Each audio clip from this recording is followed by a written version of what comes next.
Hey guys, how you doing? Happy 4th. Happy 4th of July.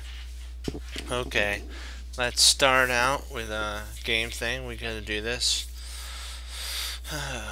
Boy. Let's see if there's anybody on.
Let's see how we do here.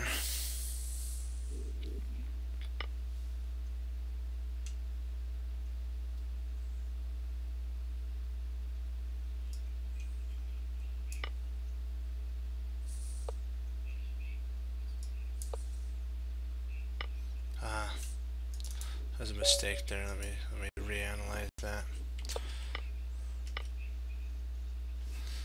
I should have taken here. I think I'm ahead if I take there. No.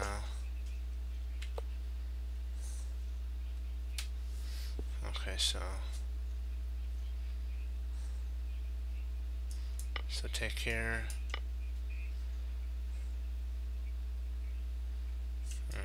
Where was I? Okay, so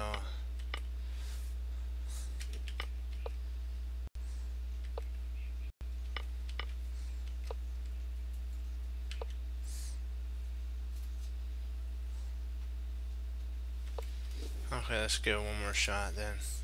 Kind of see where I went wrong now.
Boom.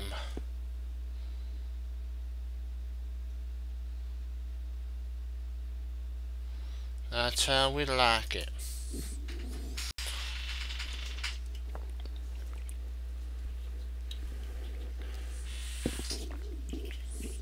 Get a little too greedy, then you end up going down, so.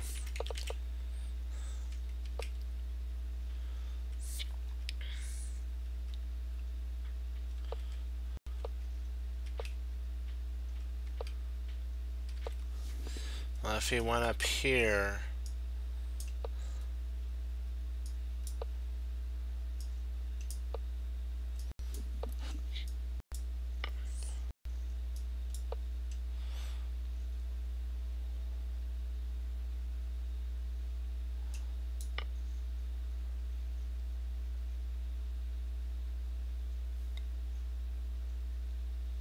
yeah, so we'll get onto our London system now. Oops, sorry guys, I have to pull up my talking thing.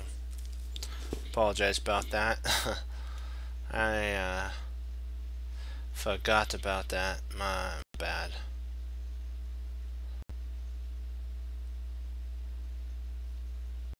Hold on. Hold on. Sorry.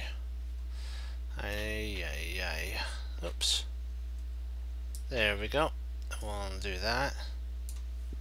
Fix that. Minimize there. There we go. Yeah. Yeah, that was an interesting finish for sure.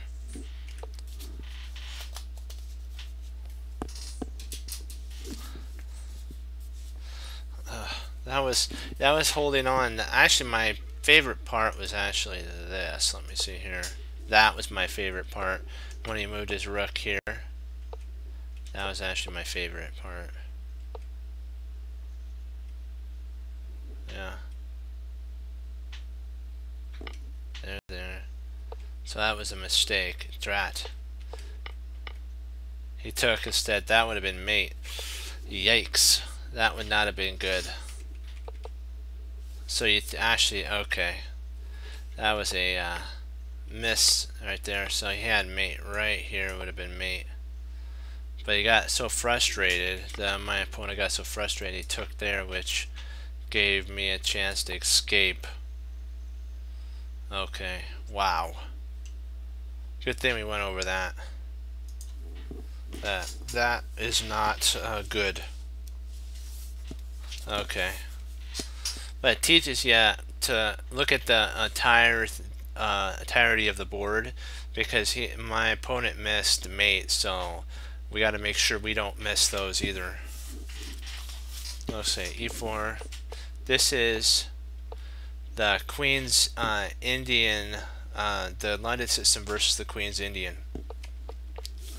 And then at this point, right, yeah, I go a little bit further. This is the setup for it, so we gotta keep this in mind. Here, so takes. He's saying that if you're wanting to have a small advantage but a more stable game, this is, if you're more positional, this is a positional move. Or if you're really into attacking, this is an attacker's move.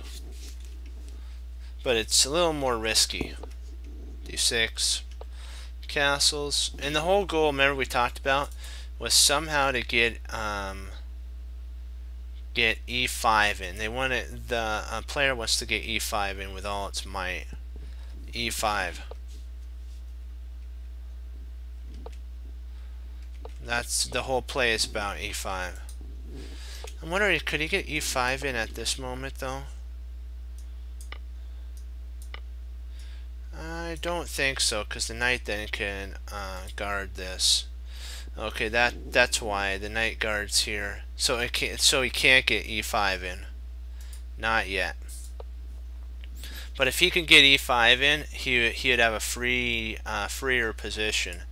That's why via rook to e1 is to stop e5 again, because this brought another attacker on e5, so we brought another defender slash attacker of e5 as well. So he brings another attacker to potentially go for e5. h6, h2, we're not going to fall for h5. If they want to do h5, we'll take. That's not a problem. So a6 is played because they don't want, this doesn't have any teeth to it at this moment. Actually, probably at this point, bishop, knight takes, then knight takes, and bishop there, and we have a potential takes, but he could actually win a piece here. So maybe best in this scenario would be knight f. That's probably best instead of the bishop going to b5. Knight here would be best. Yeah, that's why he can't play e3. Sorry, e5. You have to sometimes just go over these with and just find out potentially why he couldn't do it, and that'll really help you with lines of attack. a4, so knight. This is an interesting move. He said was because you're trying to provoke h6, so that a weakness on so you can provoke a weakness on h7, but h6, then you just retreat back and you're fine as rain.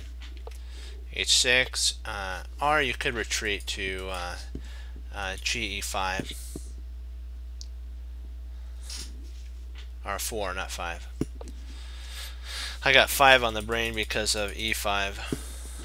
So this is a dubious move. They're saying best would have actually been knight takes, f takes, bishop takes, queen g4 with an attack here and potentially bishop. So a, and then bishop f4. This attacks the h6 square because of the pin on the king.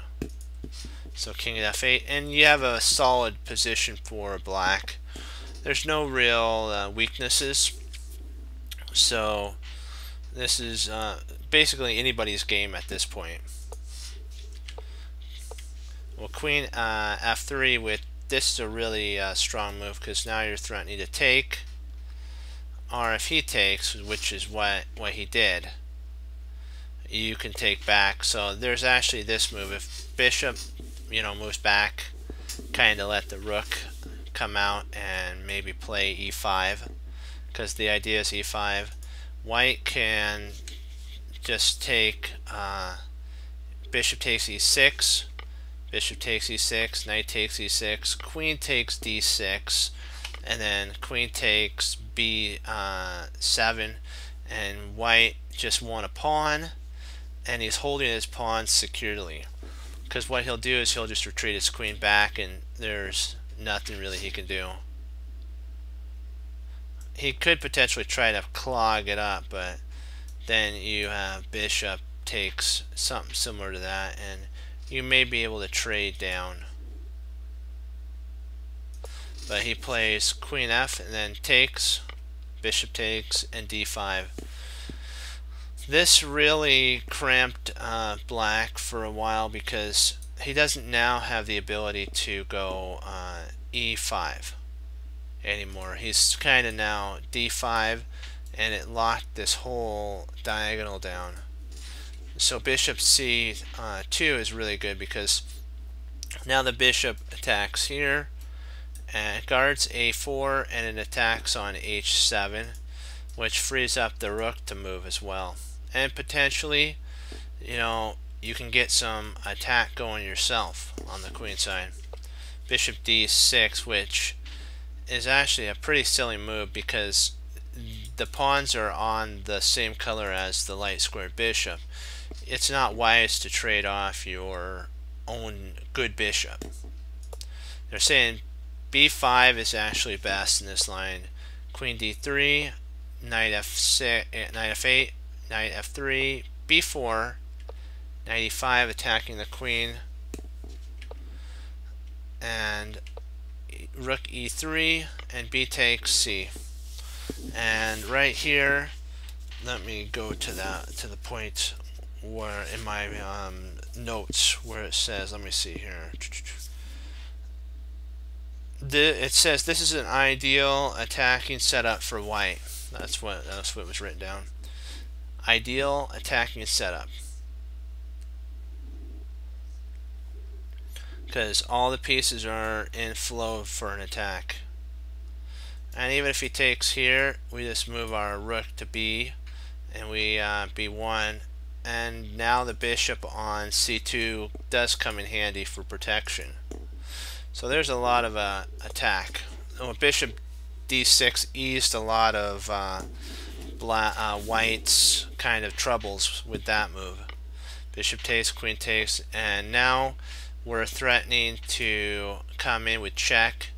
He moves, check, moves, and then snap off a pawn, and potentially maybe even mate. You never know what could arise out of that.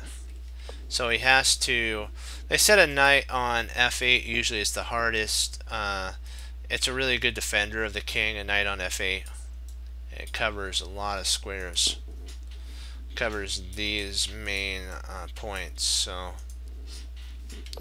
knight F3.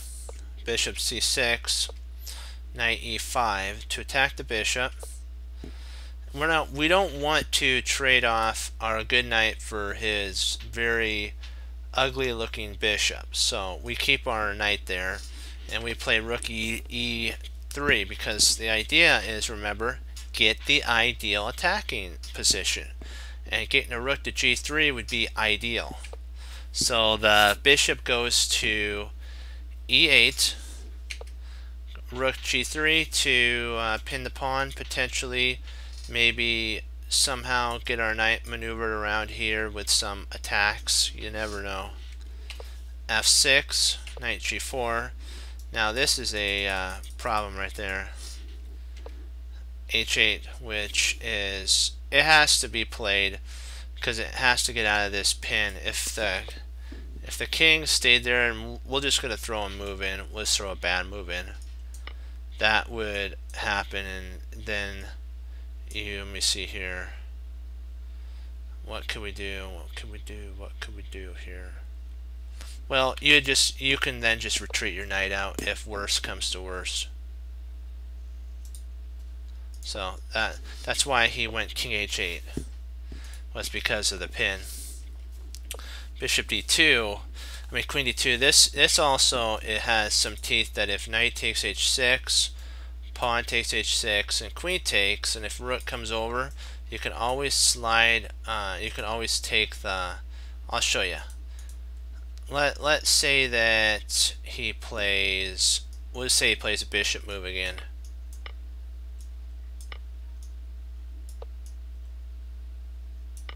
You win. And you actually win a at that point you can pick up a rook, so you probably wouldn't want to intercept with the rook, probably the knight. Then bishop takes, rook takes, check, he has to come there, and then you get mated. Okay, that makes sense.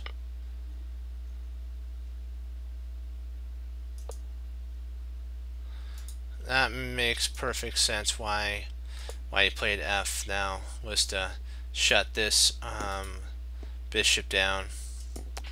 Makes sense. But they're saying if H7, bishop takes knight, king takes, queen takes check, pawn takes, knight takes check, king, and then rook to G8 is mate as well. That's a mating idea. So that's why queen D2 was like a stellar move. F5, and then the knight just excuse me, re-implanted itself on E5, and now there's no way in the world it's getting dislodged except for a knight trading off, and I don't think that's too far coming. One second.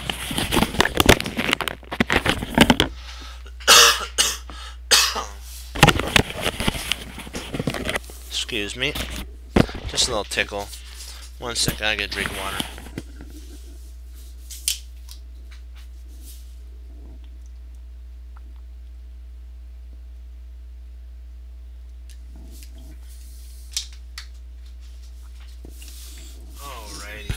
Alrighty then, let's get back to this. So knight to c8. I mean rook c8, not knight c8. Rook e1 to guard the knight.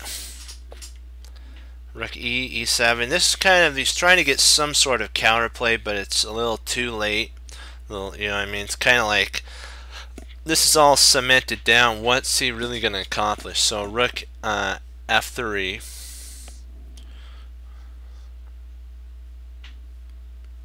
And then g6. Because he wants to, he's got to trade off the bishop. But they're saying if b5 was played, this is a potential idea as well. A takes b, g4. G takes, H takes, and then b4, and then g5. That's an idea. And then if h4 or h5, g6. Queen e7 to try to get some attacks, but remember the queen guards the attacking point. Check. h3, h4, the queen guards the pawn. f4, the queens are now attacking the pawn twice. B takes c, rook takes, king g8, and rook e3. This is so that the rooks can double. So if like takes here, you can actually double up here, and even if he tries to like queen, I'm just throwing in some moves. Bishop takes, check, king comes up, and what's he going to do? He's going to have to sack a queen for that, and then all that does is just, it's going to eventually come to pass that, well, maybe instead of queen takes h4, maybe knight takes, bishop takes, check, mate. So there's mate there. Okay.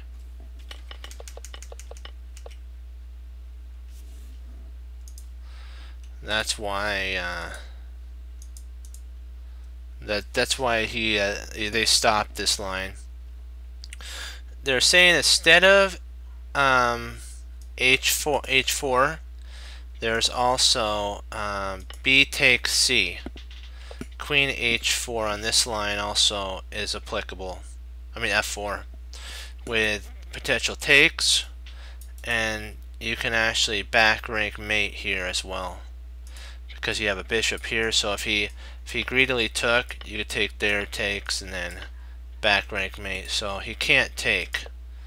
This stops that. So king g8 takes, and takes, h3, h7, if h, and then you come over and you grab it, because you're wondering why can't the king take, right? The bishop guards the pawn, so the only move the king could do is h8, and then you deliver mate with rook takes f8.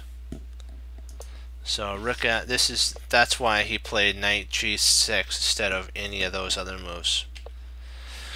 g4, h, he doesn't want to trade off, because all this would do is get rid of his best piece. He doesn't really have anything, and the worst that would happen if he did trade here, we can like enlarge a rook there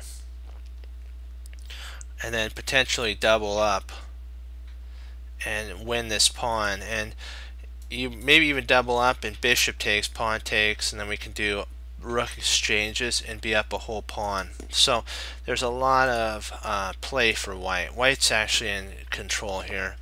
The knight moves to attack the rook, and so the rook goes to g3 where it actually wanted to go anyways. So it accomplished its goal.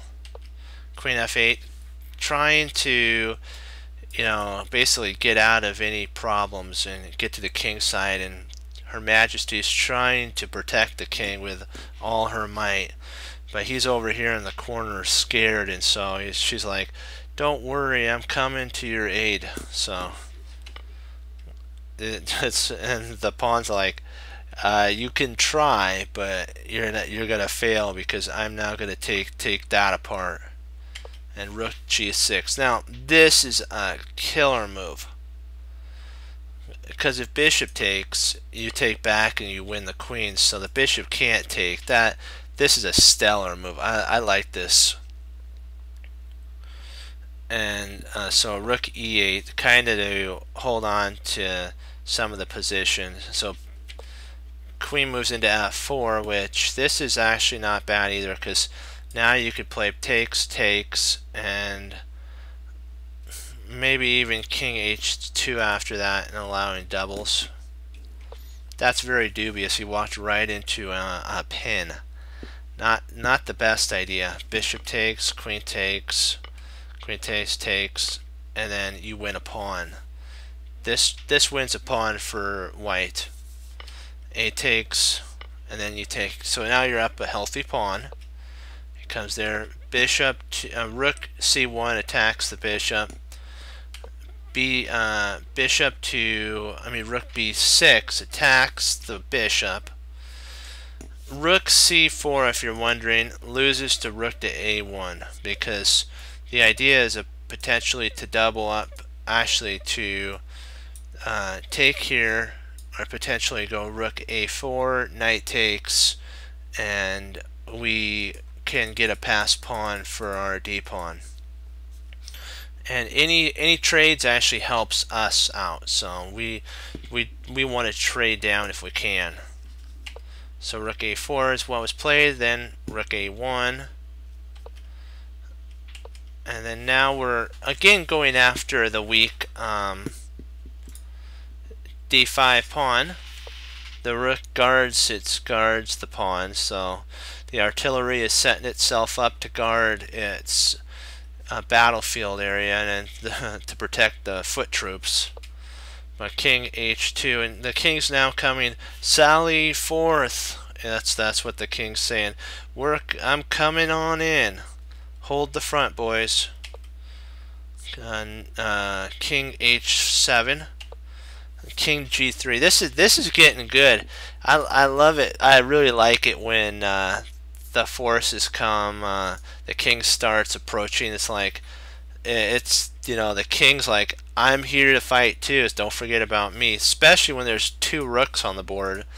But if you look at black's position, black is so cramped, there's really no way he can take advantage of the king's problem. He's got our knight clogs up this entry point, our rook clogs up that entry point, so he's basically playing on two ranks of the board. We control 6 out of the 8 ranks, which is pretty darn tootin' impressive, and that's why the king feels safe enough to come into the fray. So rook c7. There's also, if you're wondering, why not g5? G5 just provokes h4, and it's like, really? If he takes, he goes g7, but if he took here, it just helps us get closer in and gonna win this pawn. He can't play bishop here, because if he plays bishop there, we take. If he plays bishop here, we can actually potentially take. And then the king can't take. So this pawn's gonna fall, so it can't take. When we push f4, he can't really take. The lone warrior can't. So he moves. We go a6. Now we're threatening to win a pawn on the h6 and potentially come in. Maybe even after takes. You never know. There's so much attack for white here. So king e1. So that's why rook c7. Black's trying everything to get out of the second rank here. Black's like, oh no, what have I walked into? And now the king's sallying forth, going, let's get the pawn, let's fight the soldiers. And so the black's trying to get some counterplay, and white goes, don't think so, ain't gonna do it. Nope. He shuts the bishop out. Look, there's no way the bishop can come in. And then h4 is like depriving the king of more space. The pieces are almost in Zugzwangp itself. Rook a8, and white's like, finally we get to trade off. And white doesn't really much mind because this pawn's going to be coming up the board, the B pawn. So the more pieces that comes off the board, the better it is for black. B5 was actually played here. There's the theory of two weaknesses. This pawn's weak and that pawn's weak. So one of them's going to fall. And at this point, the opponent resigned here. The opponent just threw in the towel and says it's not worth fighting anymore. So what they're saying in summary, what did we learn here?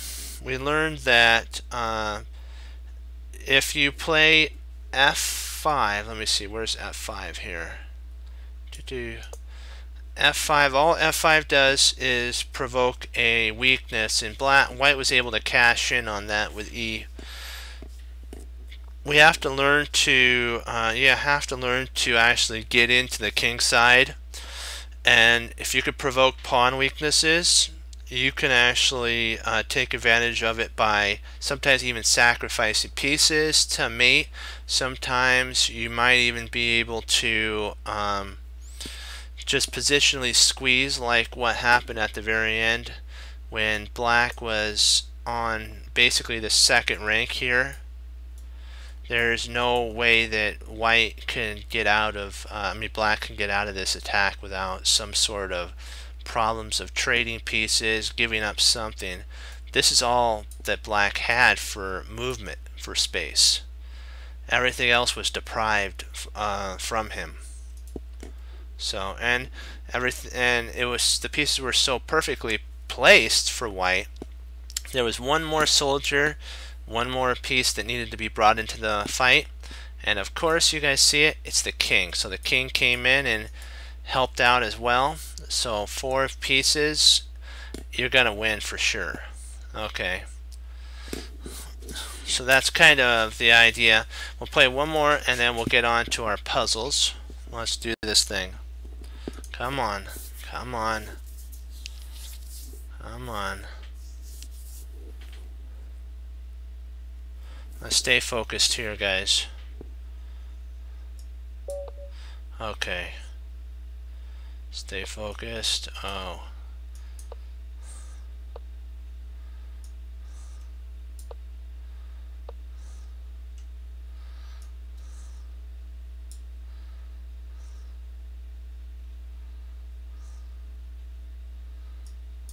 It's got to bind.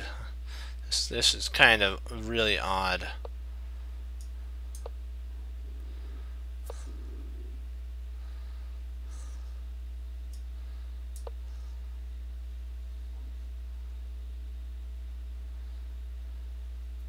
Let's see if I can't get a clamp on this position here.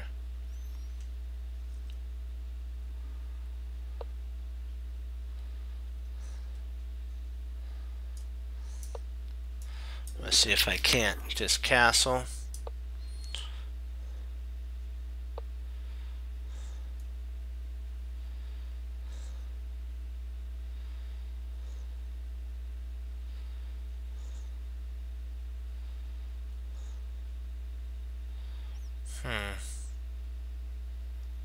Let's see if I takes. Yeah, I think I'm gonna try to break up the center so I can get a pass pawn in the center.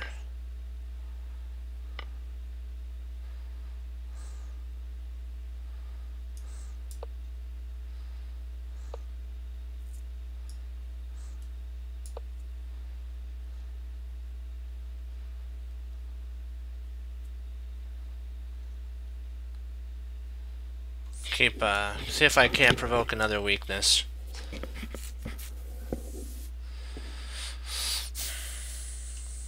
I might even come back here and potentially see if I can't grab that pawn. It gets more into positional play at this point here. So that's kind of, he's kind of already set up what he wants here, so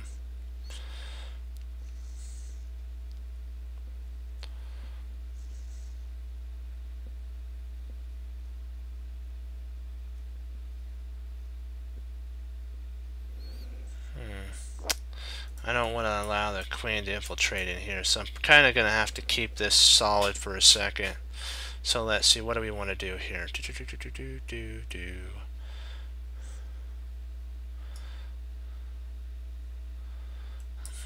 I'm going to see if I can't double up, maybe get some attack going here. See if I can't double up there.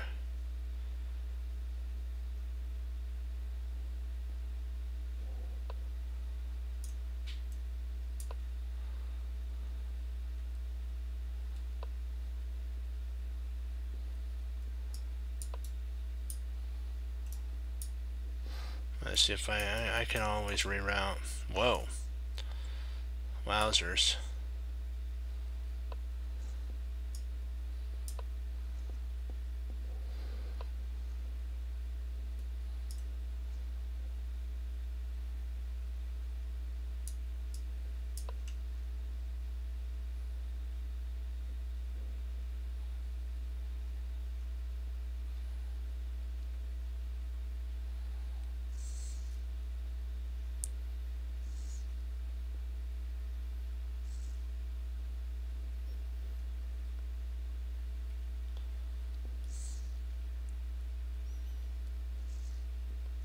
Let's see if I can't play up and then double here.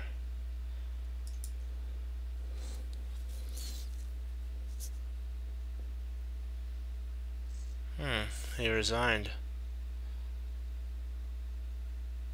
It's kind of odd. Well, yeah, he left the game.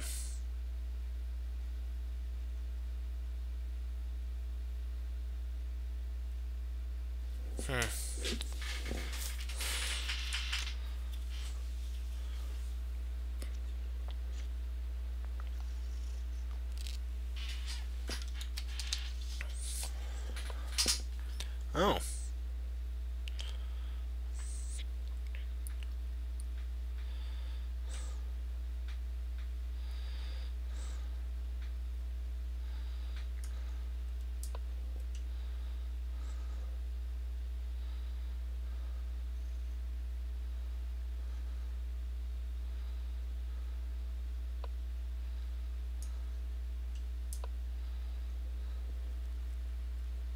Okay.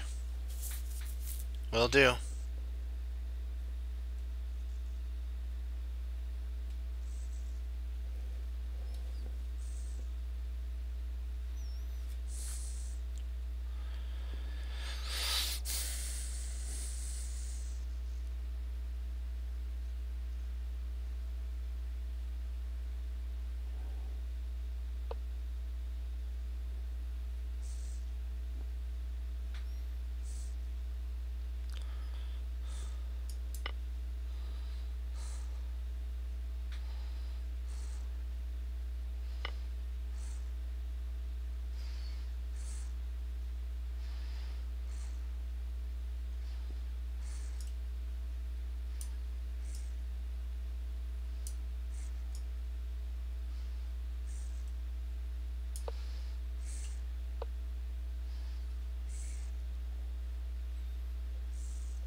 Gotta be careful here that I don't walk into any attacks.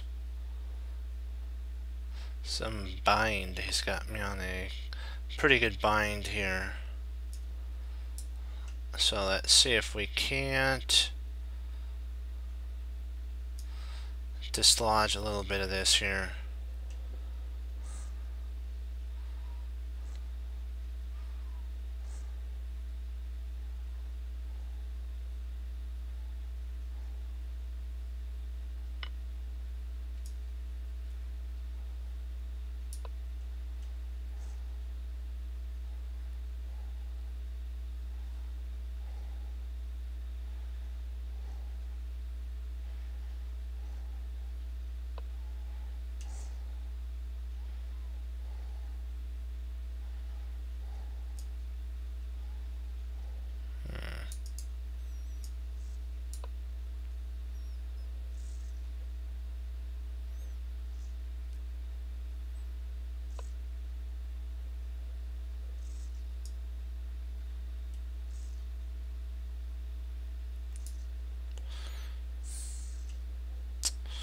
Let's see here.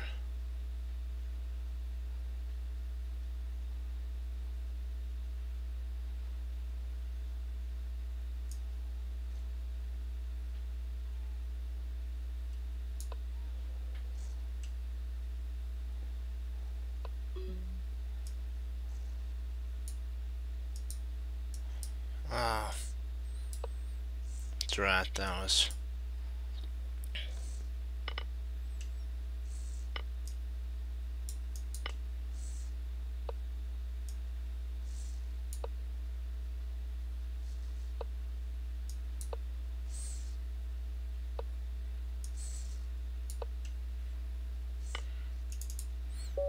Yeah, that sucked.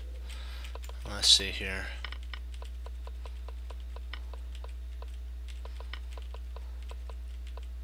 Where did I go? I went wrong here. I want to see what I did wrong. Maybe should I have taken? I probably should have. Okay. I went wrong somewhere along here because I gotta find out where we went wrong.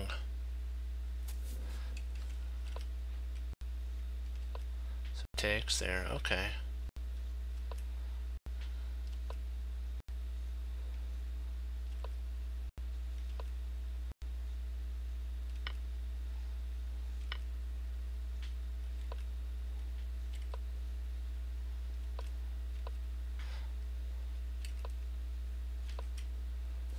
So I probably at this point should have retreat. Okay, alright, could have taken there. And then if he plays here. Oh, I gotcha. The pin.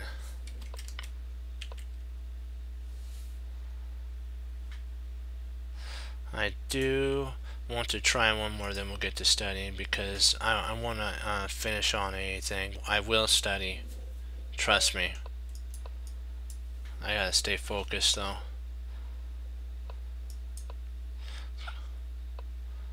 Okay, he's doing the French advanced variation.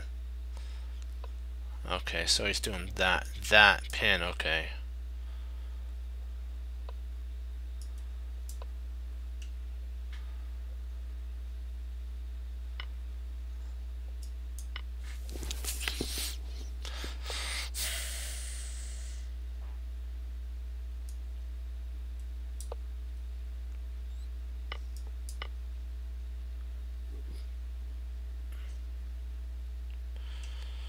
So 2 knights, and when he develops, we have to wait till he develops.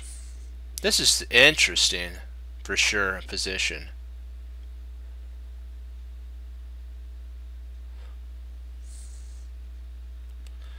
If he plays there, oh, so he takes, okay.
Now I freed up my rooks.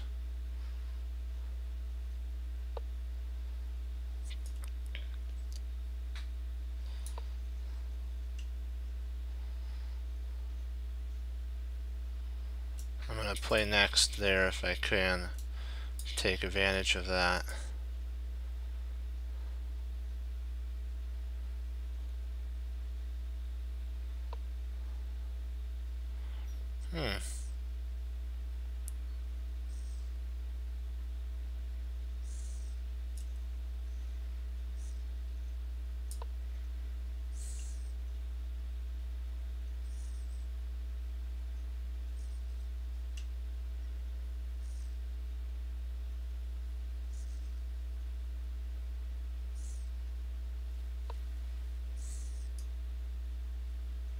Ah, snap.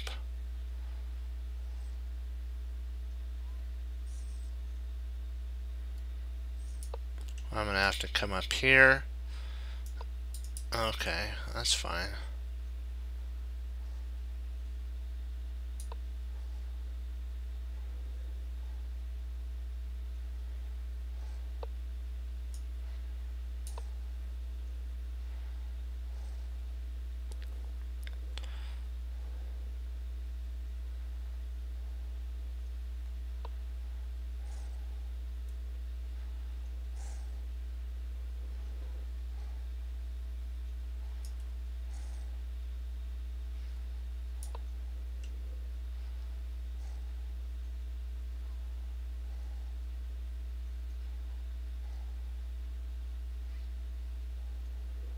See if I can't double.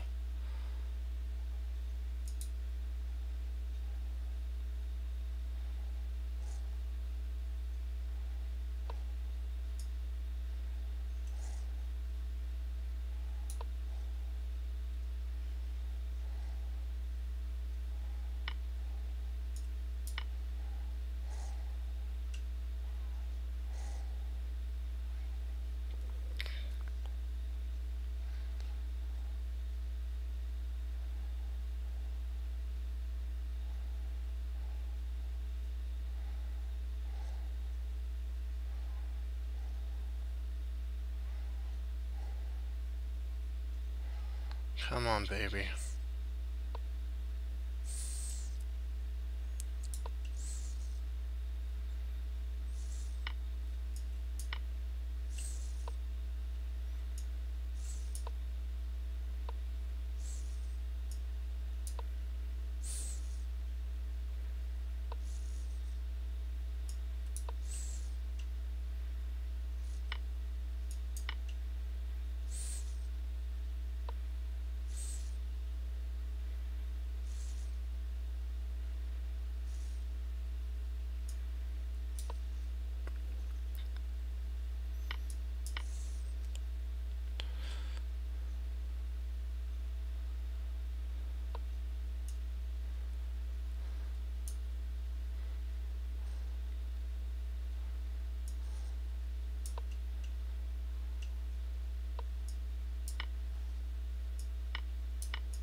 Boom, baby. Nope.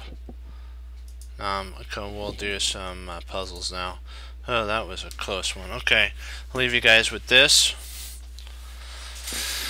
Sometimes you just have to keep it cool. Okay, I'll leave you guys with this. I'll be right back.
to it.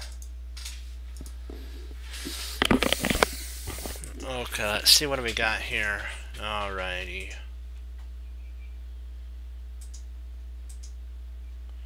Okay, we have a queen that moved from D2 to from D2 to G5.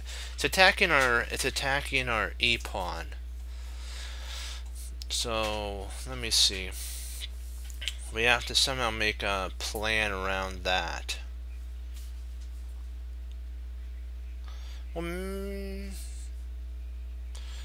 It's also threatening mate, so we really can't come here because that would end in mate.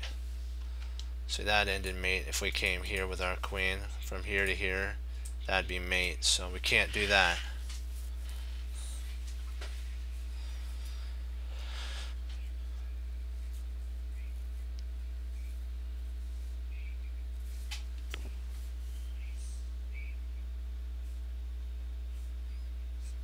Do you guys have any ideas?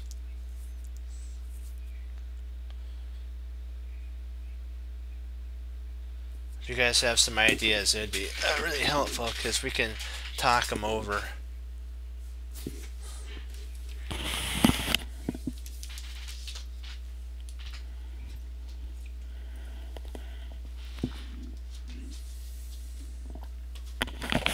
Okay, back in the fray now.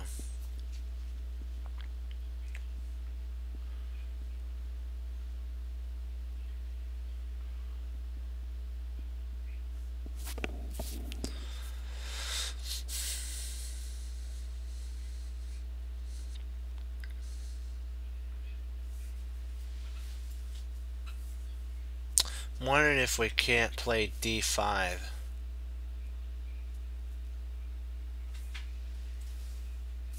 If we play D5, then we can't play bishop to E5, D6, yeah. On D4.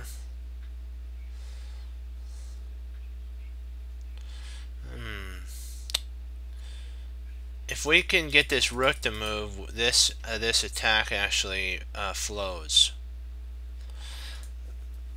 So I'm thinking of a temporary sacrifice of D5, like D5, D5, and then if C takes D5, we have bishop D5, and rook moves. If rook like moves to we'll say G7, we can play queen.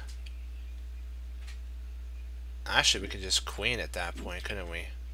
We can go E8 equals, oh sorry, equals queen check. Oops, I forgot to put an E8, sorry. E8 equals, oops, equals queen check. There we go. That's the, I forgot to put an 8 in there. That's kind of what I was thinking. Here, here, there, there, equals queen, and then if he comes back, we just move our queen, and we acquired a queen, and we can protect our position.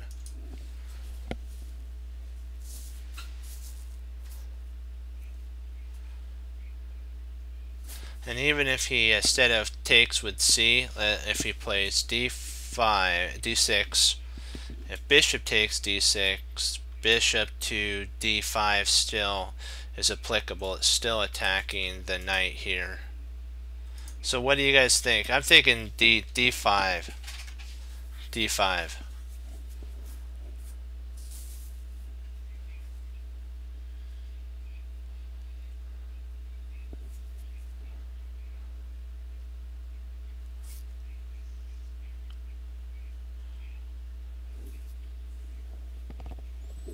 Do you guys like D5?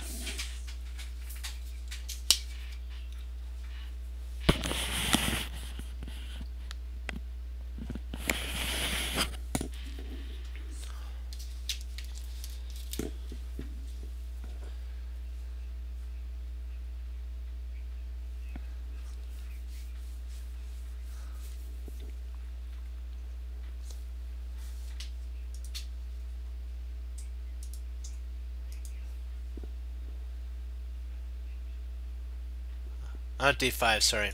What am I thinking? D6. Duh, D6. Not D5, that's funny. D6. Let's give her a go.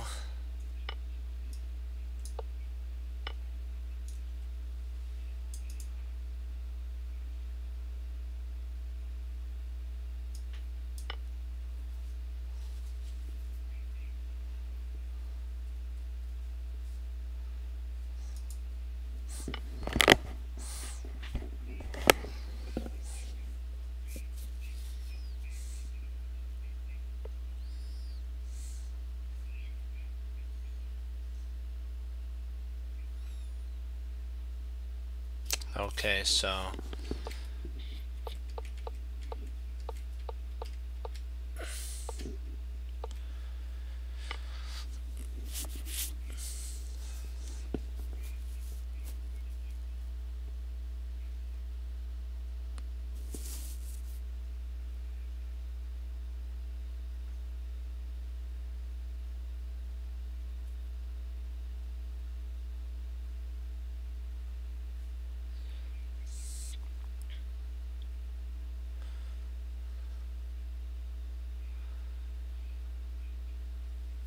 I'm thinking if we play rook takes, oops, if rook takes, if queen takes, we could play queen to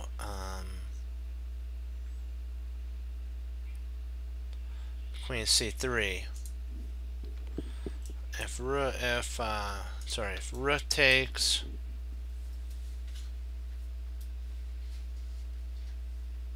yeah, exactly. I think it has something to do with the rook takes, because if we can remove the knight, if the bishop takes there, we come in. If the queen takes there, we come in. And so we actually acquire material here. And if we take here, even if this rook takes, we come in here. And there's still, well, maybe there is a, no, I think we at first, sorry, we'd have to actually take. That's my bad there. I think we'd have to actually take at that point. Here, and if, sorry, here takes.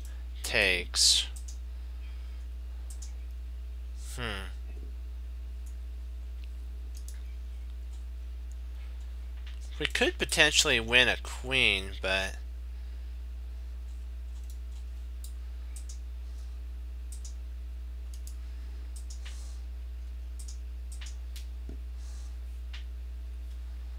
yeah, right there.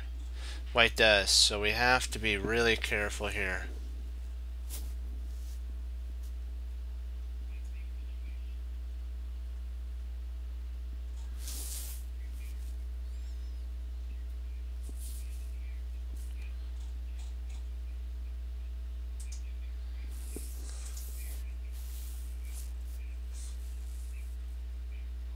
We have to, because he's got this here, so we have to get rid of that. This threat is way too strong. So I believe it's that there.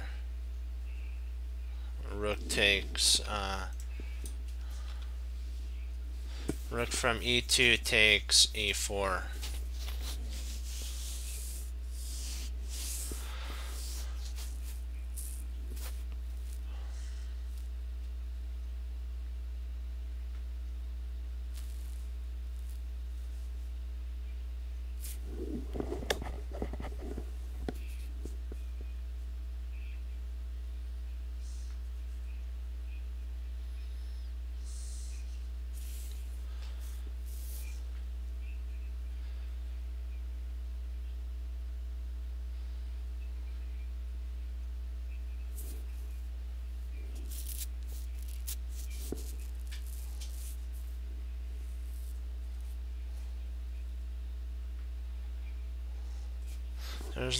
There's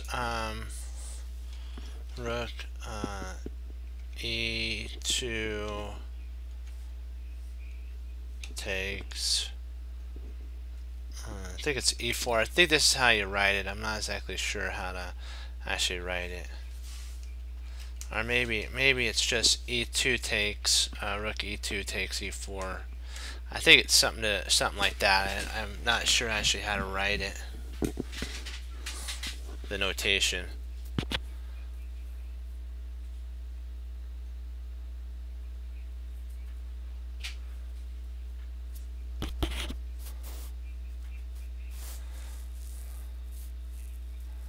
So what do you think about that?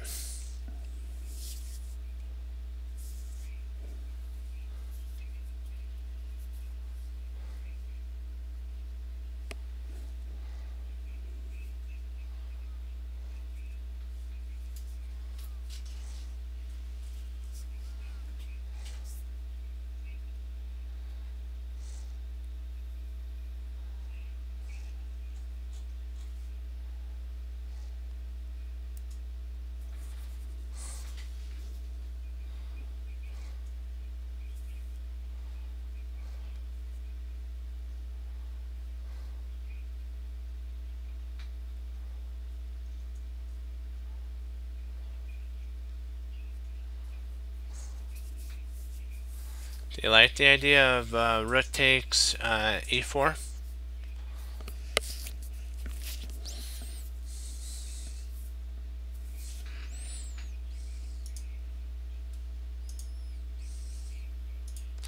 Let's give it a go. Oh, wow.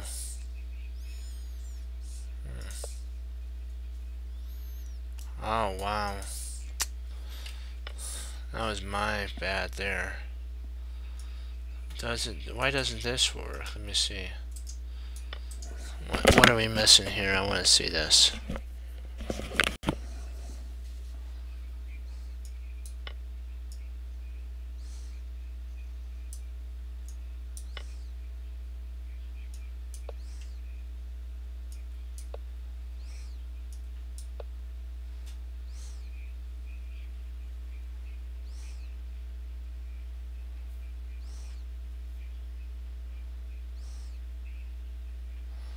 Yeah, actually the reason it doesn't work is because the bishop takes.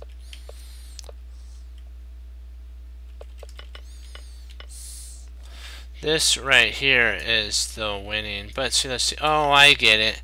Because if he takes there, it's mate too. Oh, because silly me, it's because of this pawn. Silly me. So he actually can't take. So he's got to take here. King takes. Check. King moves back.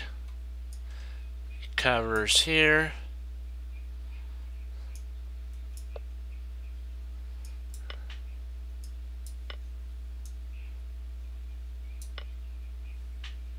That's mate too. Oops. So he can't take. So if we takes, he has to intercept here. Then you take. He takes. And then you can actually play a forking move.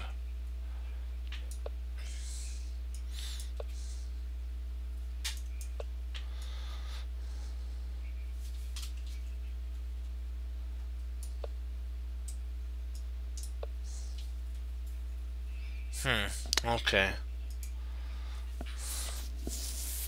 Wow. That was intense.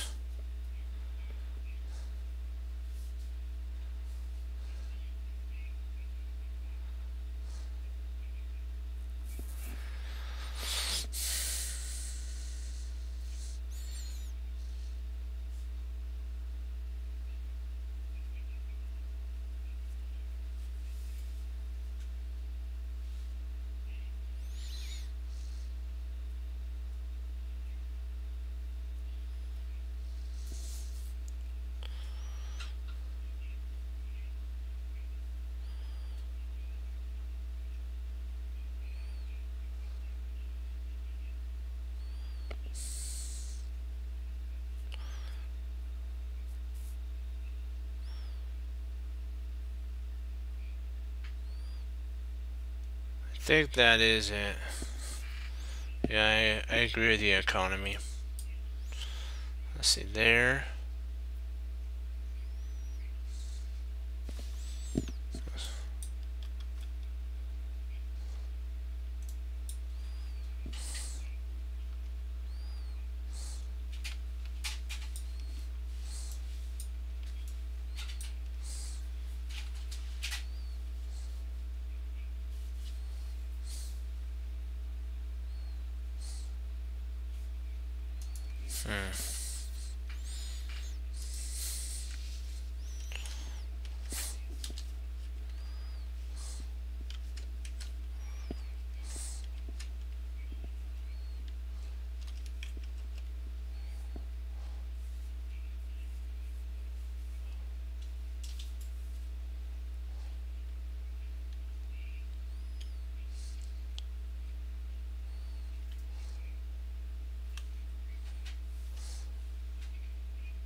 That's as far as I have at this moment. Because there's so many different lines that could arise after here and there and there. There's so many different lines.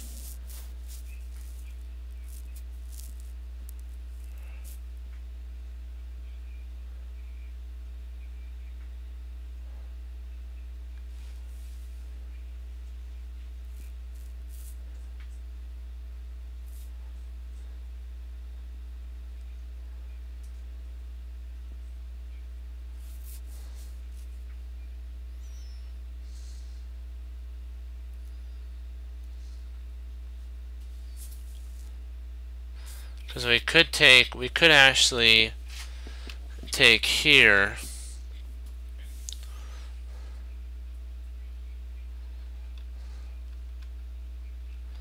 And then if takes here, we play rook. We could actually play rook takes, knight takes, and then checks there. Yeah, I'm liking that. Oh, okay. Wow.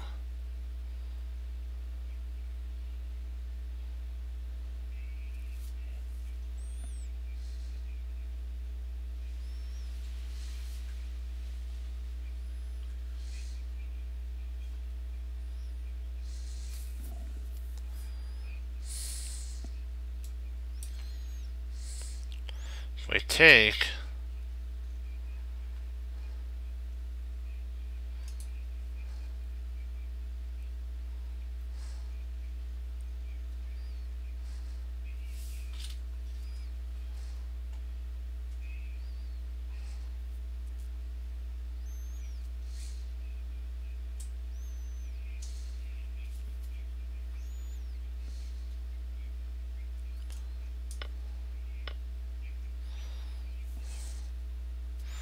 we can't take because of that.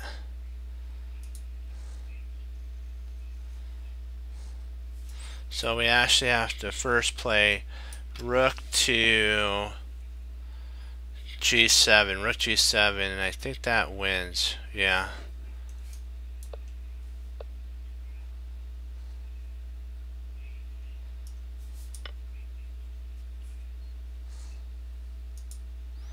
We'll do two more. We'll do this one, then another one, and then I gotta log off. But happy 4th, guys. Happy 4th of July.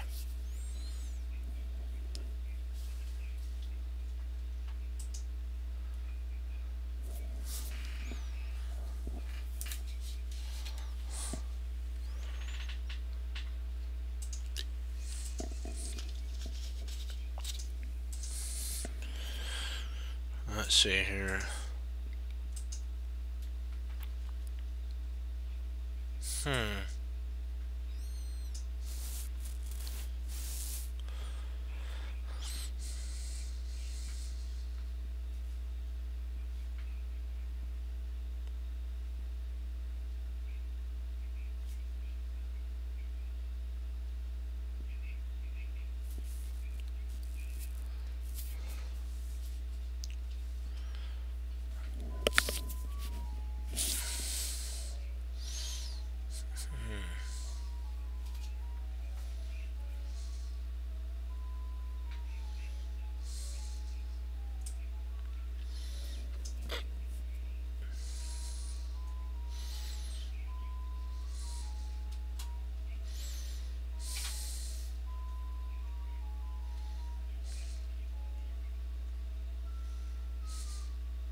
Yeah, we can't go king d2 because of knight to c4 check.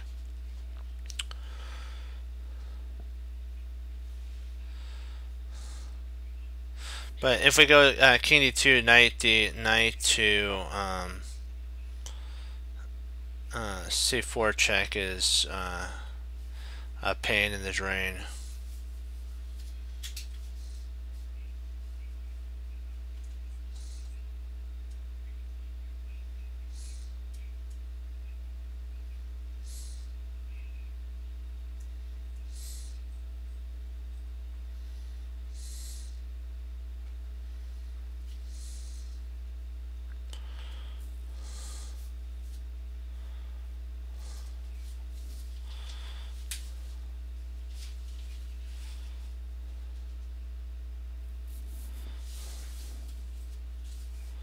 Trying to kind of figure out what there's a couple ways we can actually intercept.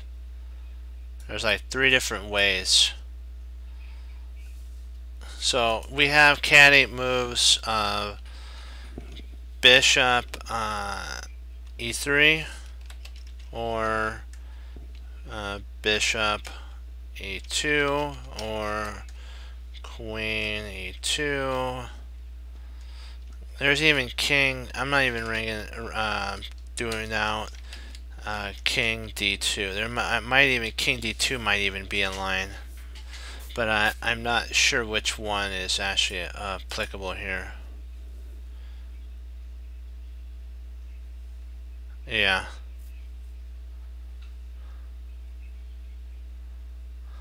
It is. We have to, if only we can like block it. See that's the whole thing. It's like which one of those 4 moves can we play? Because 3 of them are blocking moves and one of them's a king move. So it's like, well, I guess there could be king f1, but I doubt that would be a good playable move. So the reason I'm thinking of king d2 like what you're saying is because the power of this rook coming over, but I don't know if we get enough.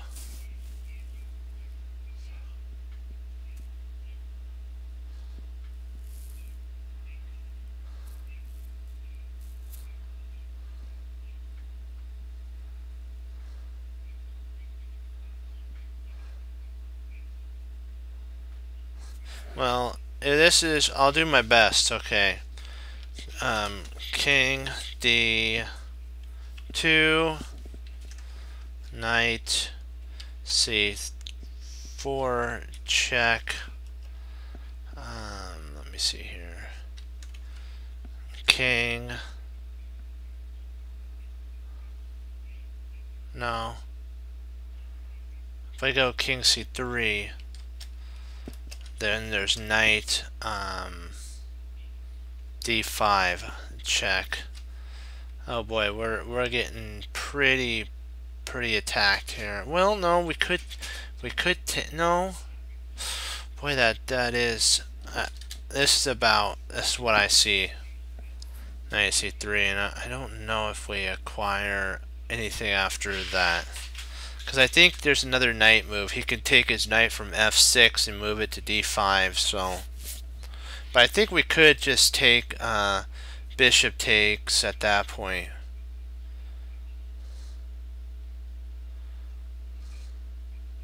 Then queen would take.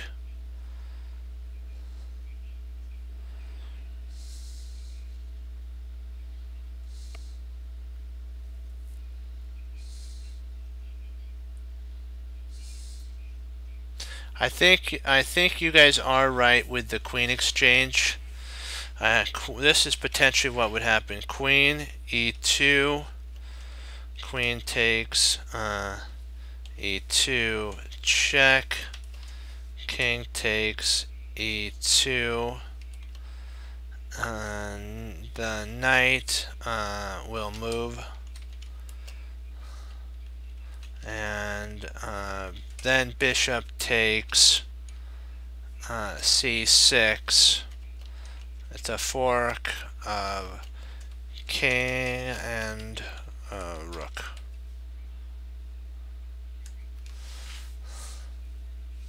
So here, here, here. If the knight moves there, we take here and we're forking that, and we're sort of forking that and that.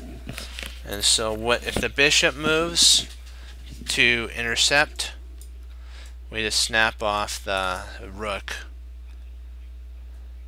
So I'm thinking, yeah.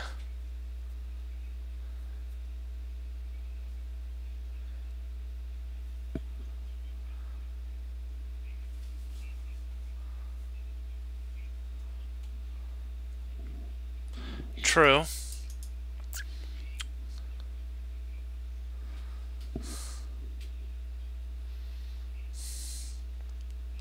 Yeah.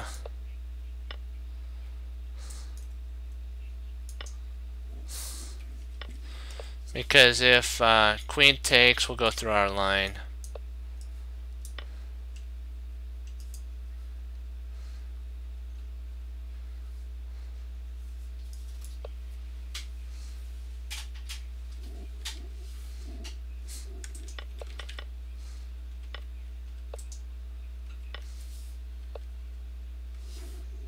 It's not sure what it wants.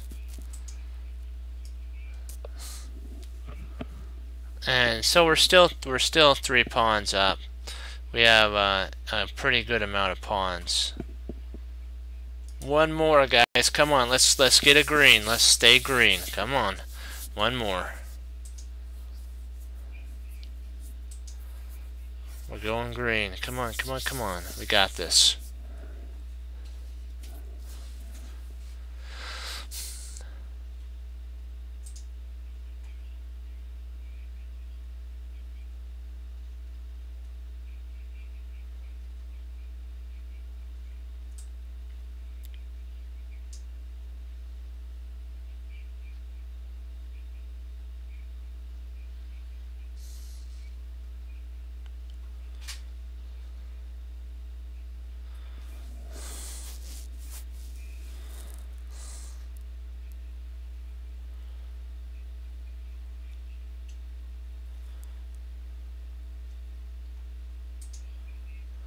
I'm thinking it might be knight g4.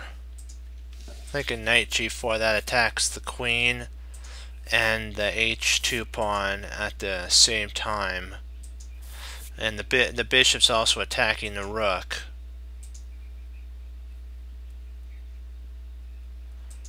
So that'd be a double attack.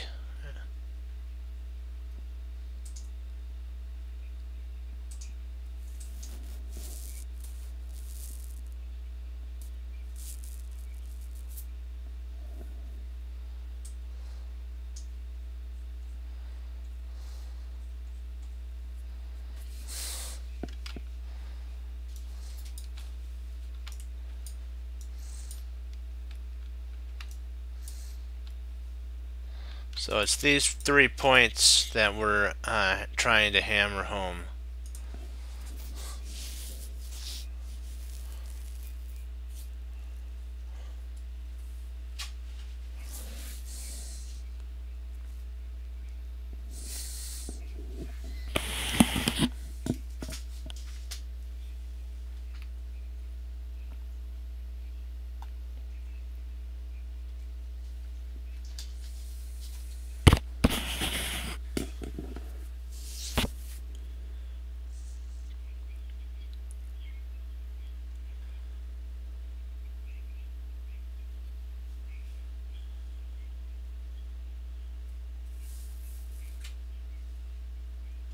What do you guys think?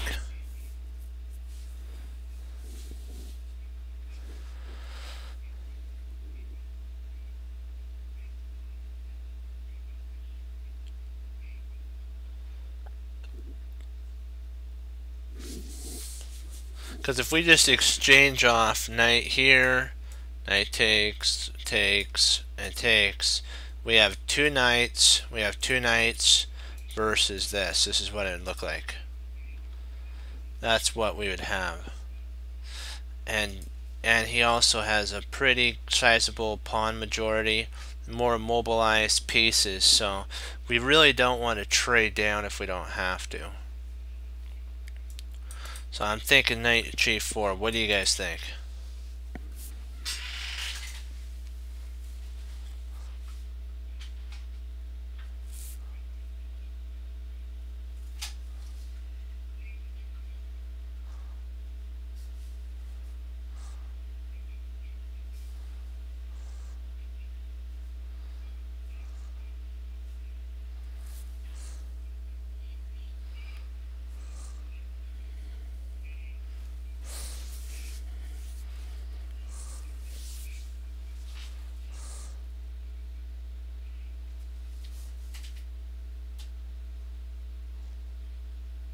Yeah, basically that's the idea with freeing up.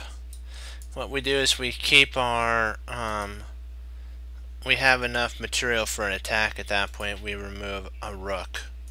His king's offside. That's really all I can kind of see at this moment. We could play bishop takes rook, but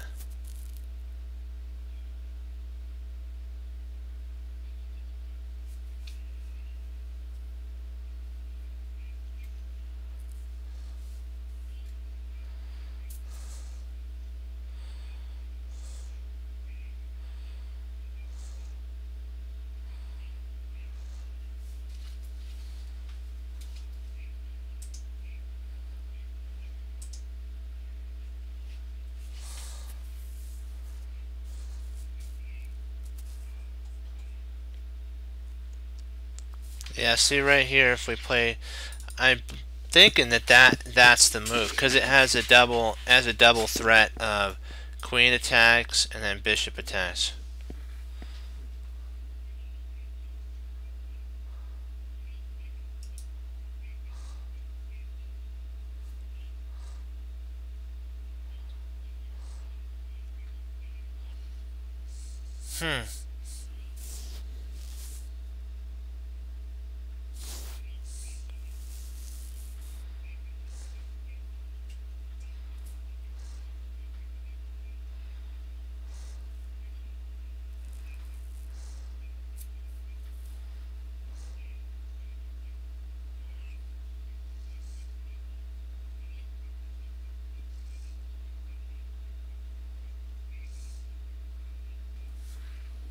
Actually, if well,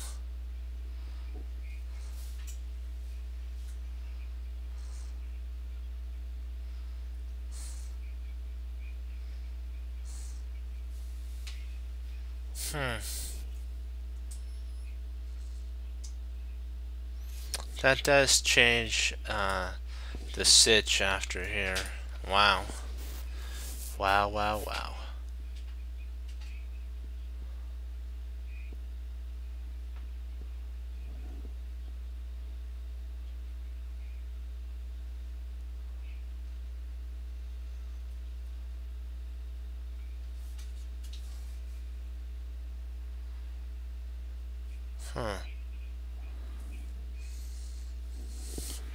Let's give it a go.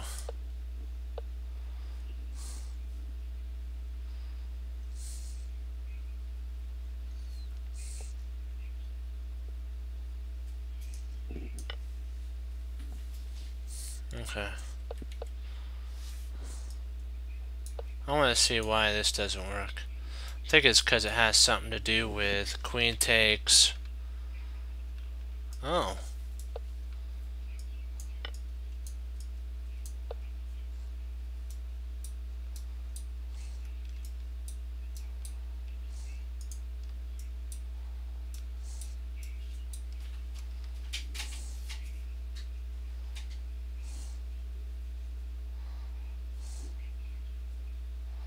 Wow.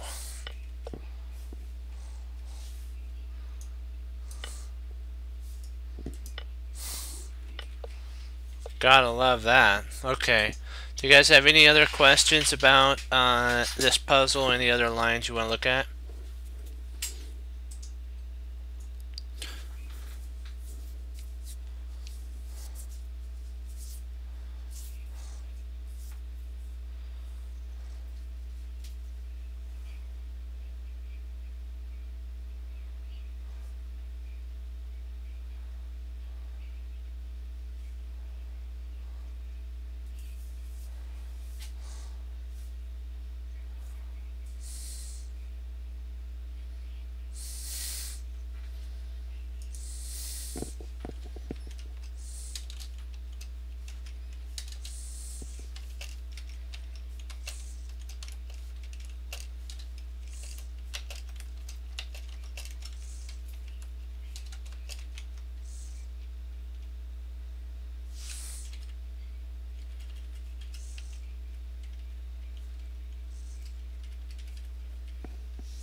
Oh, you can?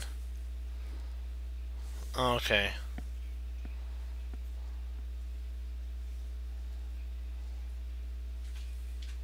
Sweet. Alright. Do you guys have any other ones? Any other lines?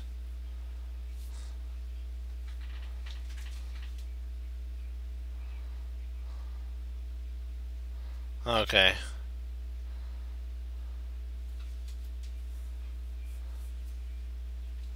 Sweet. Alright.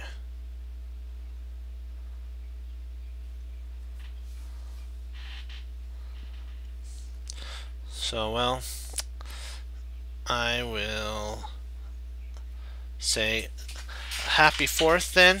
Well, guys, I gotta tell you, have a great 4th because, you know what? Independence Day, so that's cool. Well, guys, remember that learning is making mistakes is part of learning. You have to know and apply what you know. You have to be willing to do, and just get in and get the job done. I remember this. I read this story about there was this project. There was this actually little story that they said is this. There was a job that couldn't be done, and they asked this gentleman to come in, and he rolled up his sleeves. He put his hat and his coat on a hook, rolled up his sleeves, and sat down and did the thing that couldn't be done. That was from one of the books. It was really cool how that, you know what, the things that we don't think we can do, sometimes we just got to hang up our hat, put our coat on the hook, and sit down, fold up our sleeves, and start to work. And the things that you think cannot be done, you can do. But you have to take the first step and actually do it. So remember that, like Hannibal Smith said, there's a plan in the position. A plan is only good when you know what your opponent's going to do, you predict what they're going to do, and then you plan a move around it, and then you win. And even if you don't win, find out where your plan didn't work and fix it. And that's how you improve. So just keep that in mind, and always, like Meet the Robinsons, keep moving forward. Don't only look back to learn. That's the whole thing in life. Keep moving forward. And, so, like I said again, happy 4th, and I'll leave you with this. As Wesley So says, through the Lord Jesus, and as I say, God bless. And I'll see you next time on Chess Cruncher TV. Have a blessed morning, afternoon, and evening. And I'll be back on Lord willing tomorrow, and we'll do some more puzzles, some more studies and games, and then we'll do some puzzles. Studies, puzzles, and games, okay? I'll check to make sure nobody wrote anything in that needs help. Alright, good. And so keep and with that, bye bye guys, and I'll see you tomorrow. Be blessed. Happy 4th. Bye bye.